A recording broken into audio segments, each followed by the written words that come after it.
Welcome back to the session related to the open government.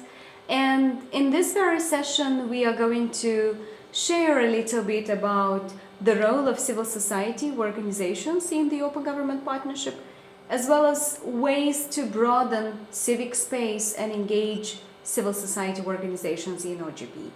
Thank you very much for the previous session and for the questions, as well as for your reflections. And I hope that in this very session we are going to have, again, an interesting and valuable interaction.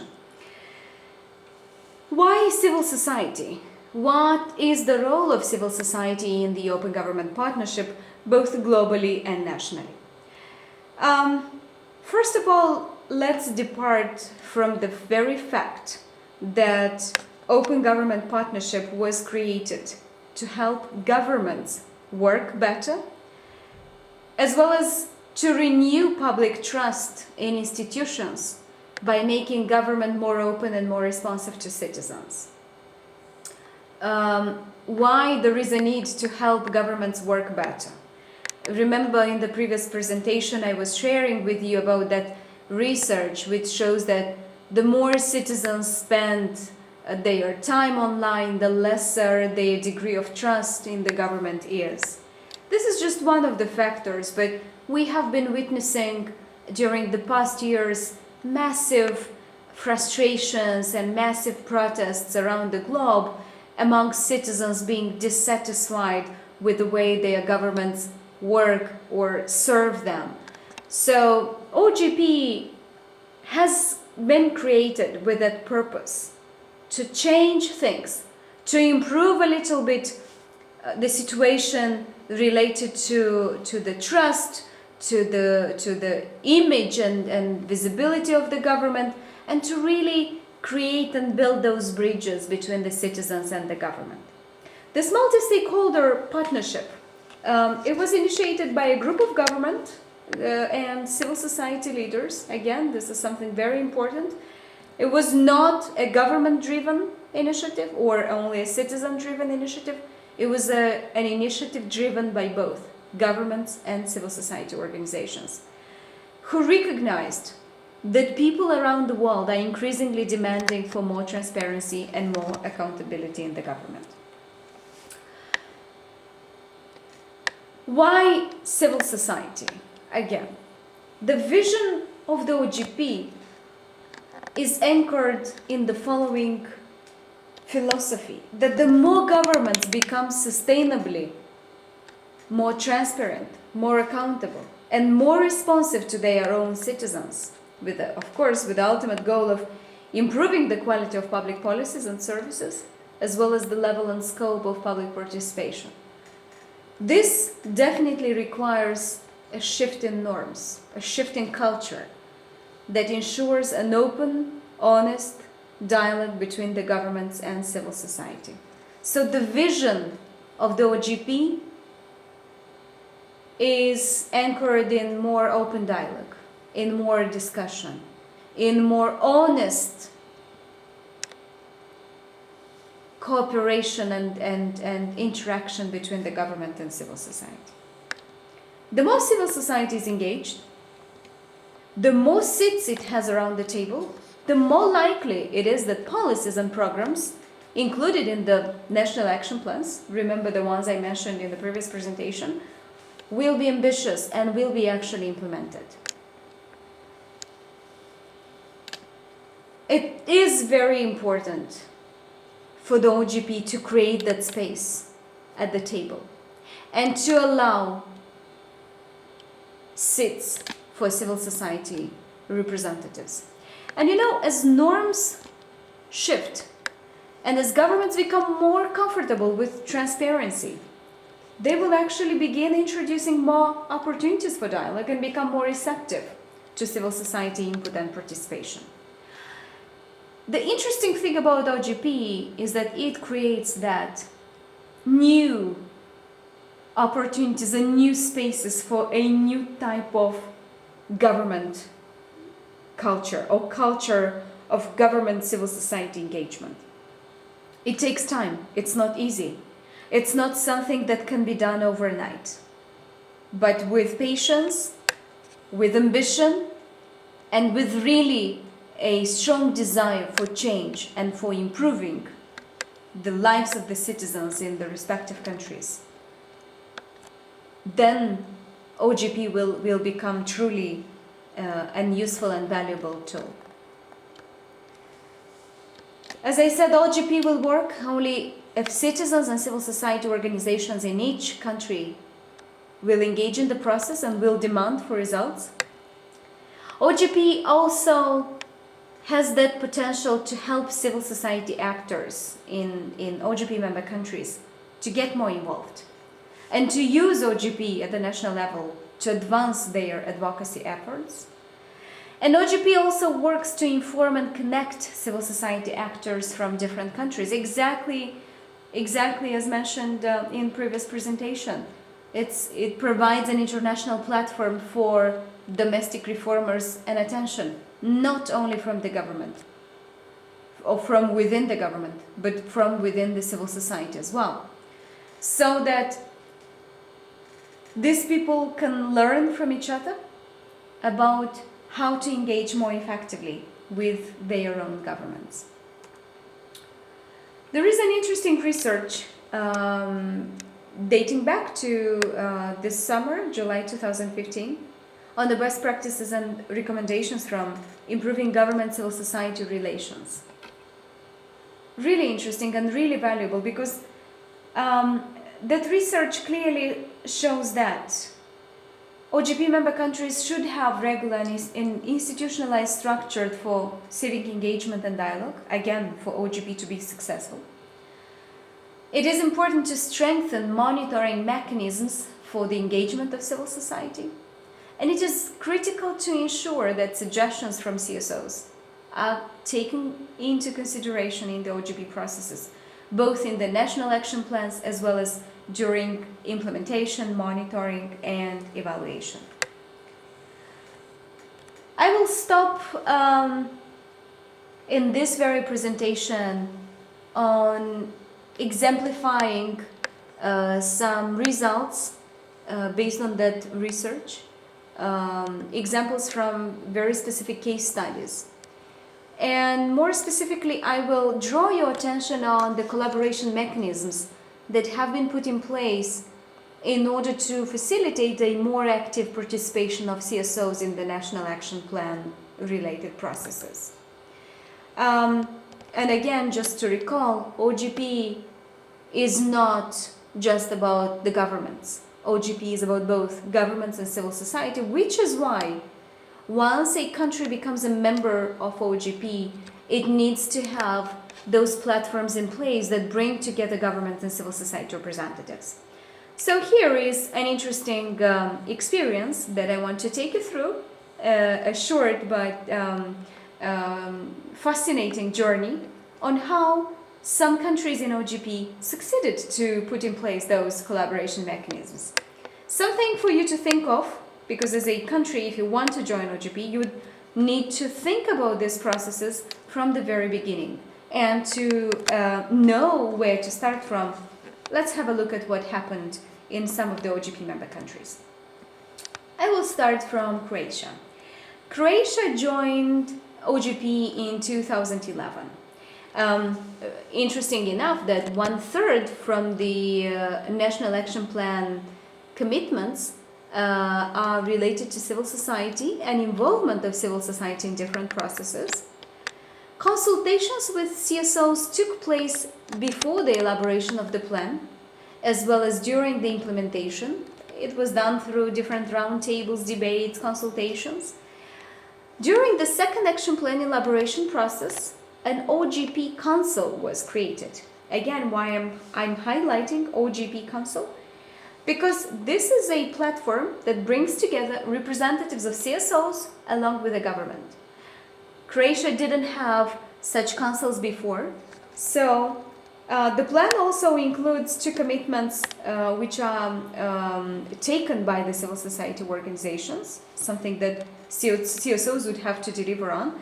But interesting enough, is that the dialogue between the civil society and government in general has improved in the framework of OGP, and I remain very positive that Croatia having an OGP council would indeed help facilitate further dialogue and further engagement of civil society in the National Action Plan related processes. I truly hope that through the council, civil society will bring its voice and will become more vocal in terms of the ambitions and commitments for the next action plans. Romania is a member also since 2011, and I have just returned from an interesting trip to Romania where I met civil society representative and the state secretary responsible for the Open Government Partnership and Open Government Agenda. Romania shows positive results regarding the OGP consultations, both during the first and second National Action Plan. Again, why I'm mentioning consultations? Because one of the conditions of the OGP is to have national consultations around open government action plans. Consultations were carried out during the development and during the implementation. There is an improved dialogue between civil society and government in the framework of OGP. And why? First, because the department in the Chancellery of the Prime Minister, the office that is coordinating the country's OGP involvement, is mostly made up of technocrats and specialists who have little political clout and are trusted by civil society. Second, lead government officials have realized and acknowledged that it is easier to carry out the OGP process, for example, to promote OGP in the country, to travel to the regions, to train civil servants on issues, for instance, related to open data, or to conduct mutual events jointly with CSOs is much easier and is much more interesting. And I have personally heard feedback from colleagues in civil society and in the government in Romania that when traveling to the regions and when talking about open government, people were kind of having interesting reactions to the fact that there were both representatives of the government and of the civil society in the same room, and they were sitting around the same table and having the same agenda. Something which hasn't happened before that often. And third, OGP National Action Plan guidelines provide a clear framework with a set of concrete objectives. And this focused approach facilitates this kind of dialogue with CSOs. And finally, of course, for some countries, the international prestige and the international prestige of the OGP initiative itself facilitates the involvement of other ministries, which is indeed very important, because when we talk about open government, we are not talking about only one specific sector. Open government is a tool across the sectors, and which is why involvement of other ministries is extremely important. Armenia also a member of OGP since 2011. OGP seems to be one of the key forums actually in Armenia for interaction between the government and civil society. The second National Action Plans includes 2 commitments related to civic engagement. The first one of which allocates consultative power to public boards. So a new in a way platform for engagement between the governments and civil society. And by the way, going back to Romania, Romania does not have any institutionalized frameworks or mechanisms in place for government CSOs interaction amongst the open government. They are still figuring out how to do that. Armenia, as mentioned, has included in its National Action Plan the creation of the public board, which would be adjacent to ministries and which would clarify the different procedures, activities and standards for CSO representatives on these boards. there are some ministries in Armenia that established such boards, which are made up entirely of CSOs. Whether these public boards are functionable, are a good experience, a good practice, it remains to be seen. So if you are interested in learning more about public boards, probably the best thing would be to talk to colleagues in Armenia and to really see whether this was a good experience or less efficient, less productive. Peru. Peru is a member since 2011 as well. Currently, civil society and government participation in OGP is on hold. It's the civil society that is trying to push the government to implement the second National Action Plan. And even if the situation is in a way on hold in Peru, the Multi-Stakeholder Commission in Peru is a case of a permanent forum of public participation where government and civil society can collaborate. Even if it's not currently operational, it has been seen as a positive experience, but more broad, an ongoing civil society participation is needed. Again, if your country is interested in setting up something like a multi-stakeholder commission, one might be eager to talk to colleagues in Peru and get more details about how and what has been the role of civil society in this multi-stakeholder commission. Honduras. Honduras is a member also since 2011, and Honduras has a steering committee on OGP, which is included in the second National Action Plan. When I say is included in the National Action Plan, it means that the government commits to actually establish a steering committee on OGP. This steering committee brings government, civil society, and attention, private sector actors in a permanent engagement forum. Really interesting, something that we haven't seen in other countries. The steering committee could be indeed improved if it would provide more training and structured participation. Of course, any new experience requires some capacity building and requires some internal procedures and rules and mechanisms so that the participation becomes more structured and everyone is clear about who does what. And it would be really interesting to see how the steering committee evolves and whether or not Honduras example can be used for our countries.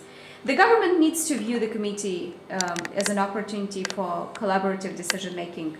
And again, as I said, it remains to be seen whether or not Honduras' experience is really the one that could be replicated in other countries. Chile, like the previous countries, member since 2012. The role of civil society organizations in monitoring during the first action plan implementation has been limited. However, the second National Action Plan included consultations that really were based on a broad participatory mechanisms.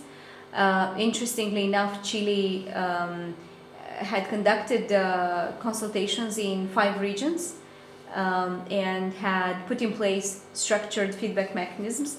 Why I'm highlighting the 5 regions is because usually the consultations around national action plans on open government are limited to discussions and meetings organized in the capital cities. There are no resources or there is limited capacity often to go beyond the capital cities and really expand the engagement of civil society organizations or initiatives in the regions outside the capital. Chile has done it, and it's really interesting to look into how did they mobilize, what kind of organizations were included, and who helped organize those regional consultations. My highlight here is on a permanent forum for collaboration, which is called Mesa Permanente. It is a participatory mechanism that met regularly and was based in a constructive interaction between CSOs and government. Again, if you are to look into setting up something similar to Mesa Permanente in your countries, it would be good to talk to Chile and learn from Chile. And interestingly enough, the OGP Legislative Openness Working Group was mentioned as a forum for engagement. This working group is something that has been set up in OGP at the level of the international platform as a working group that can be joined by any interested CSOs and any interested governments. And interestingly enough, Chile mentioned it as a forum for engagement. Moldova, my country. It's an interesting experience because we also joined OGP in 2011.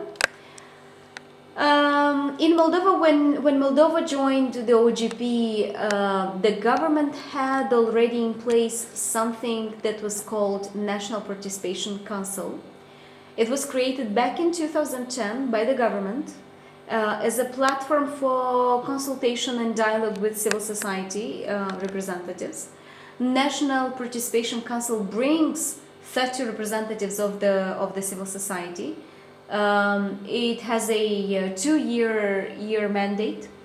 The challenge now lies in the fact that the mandate expired in 2012, and the engagement we had in the open government agenda was actually through a working group that I myself was coordinating as part of National Participation Council.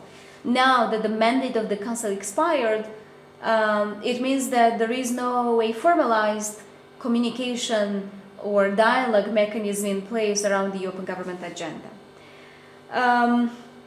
Honestly, engagement of civil society organizations in the open government processes had to some extent decreased. The good thing, of course, is that there are still CSOs actively engaged, few but active. Our institute is leading these discussions and the dialogues between the civil society and the government. There is an ongoing dialogue at the moment, and again, this is because in less than 1 year we had 3 governments in place, and each government, in a way, would only start to renew the National Participation Council, and then we would have a new government and so on. So discussions we had with colleagues in civil society generated a number of interesting ideas, amongst which collegiums adjacent to each ministry might be a promising mechanism around OGP, which means that this would be actually some working groups that would be coordinated by each ministry, and the working groups would bring representatives of both the government and the civil society. We could have a separate working group on open government that can be connected to the state chancellery or to the e-government center, something to still be discussed with CSOs and with government representatives. And as I speak now, I know that the Prime Minister aims to organize further discussions around the engagement with civil society, around the mechanisms for engaging CSOs not only in the open government agenda but in the consultation processes in general. There is a massive wave of frustration and protests in the country around the current situation. So discussing now the open government agenda and promoting the principles of openness and transparency might be really valuable and timely for the government, but at the same time there is such a low level of credibility and trust in the government. So this political situation is especially political instability is very sensitive in a country that joins OGP, and it's really difficult to keep the government accountable. again, because the government changes so often. But here is a link for you to look at. I did share some reflections on what is going on at the moment around the OGP, Moldova's OGP agenda and the civil society engagement for more details. We have just organized a national event on September 29th around the issue of government civil society engagement, something to really look into. On other ways for civil society organizations to engage. As you have seen by now, different countries have different platforms or mechanisms in place in which they bring civil society's voice. At the level of OGP, we have created a number of working groups. As mentioned before, participation in these working groups through webinars, through different discussions via listservs, and through discussions, face-to-face discussions during the regional or international summits, allows both governments and civil society organizations to become vocal. So in OGP we have Fiscal Openness Working Group, we have Legislative Openness Working Group, Access to Information, Open Data, and Openness in Natural Resources working group. The working groups should be a space that provide practical ways for participants to share their experiences, their expertise and lessons learned, as well as they provide space and opportunities for targeted technical assistance or peer exchange.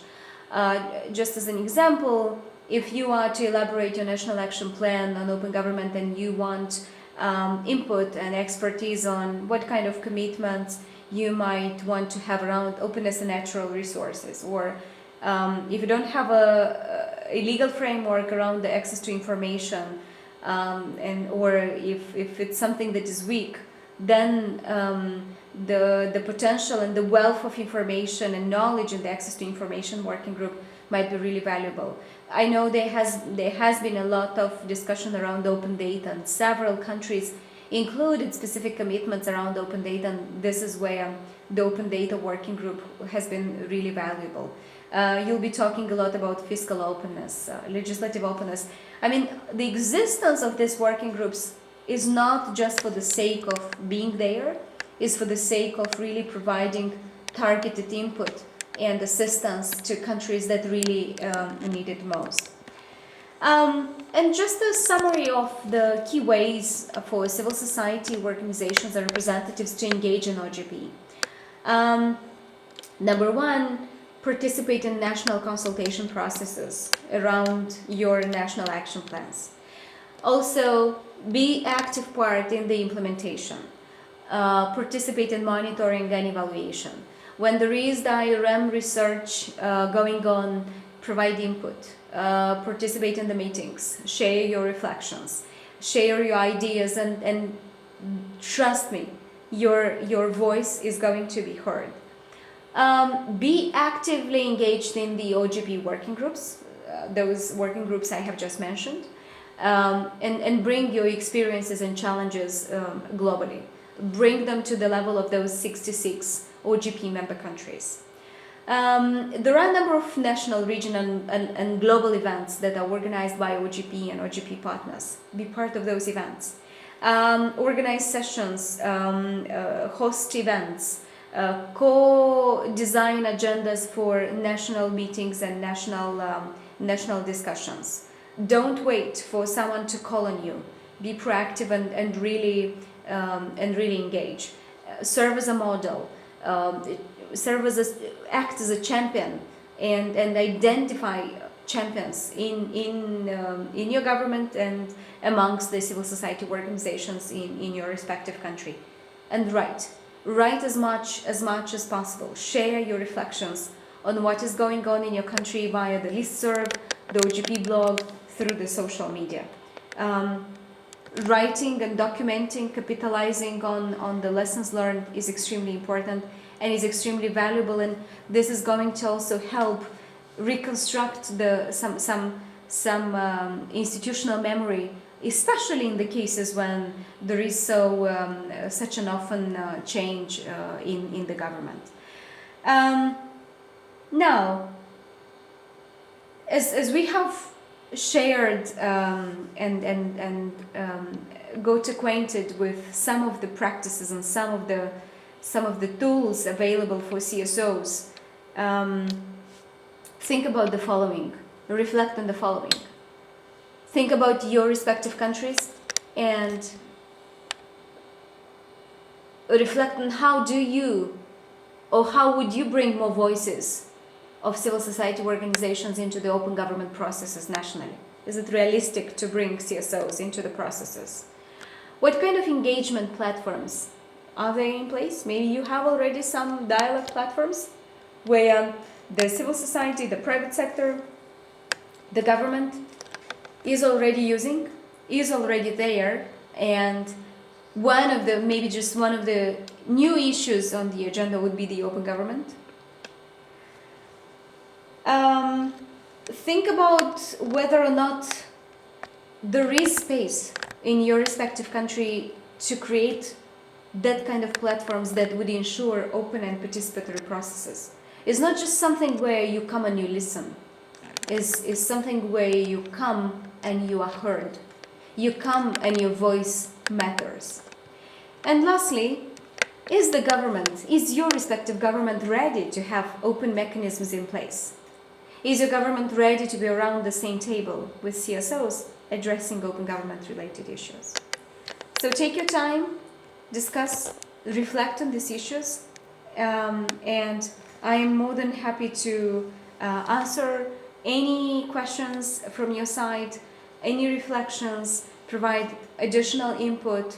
And at this point, I thank you very much for your attention and for your patience. And I really, truly hope to hear as many interesting questions as possible. Thank you very much for your attention once again.